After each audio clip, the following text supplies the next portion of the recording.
पुत्रसूरा महेश्वासा भीमार्जुनसमायुधे युयुधानो विराटश्च द्रुपदश्च महारथः धृष्टकेतुश्चेकितानः काशीराजश्च वीर्यवान् पुरुजित् कुन्तिभोजश्च शैब्यश्च नरपुङ्गवः युधामन्युश्च विक्रान्त उत्तमौजाश्च वीर्यवान् सौभद्रो द्रौपदेयाश्च सर्व एव महारथाः अस्माकं तु विशिष्टाये तान्निबोधद्विजोत्तम नायका मम सैन्यस्य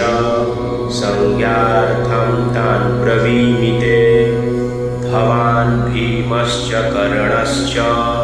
कृपश्च समितिञ्जयः अश्वत्थामा विकर्णश्च सौमदत्तिस्तथैव च।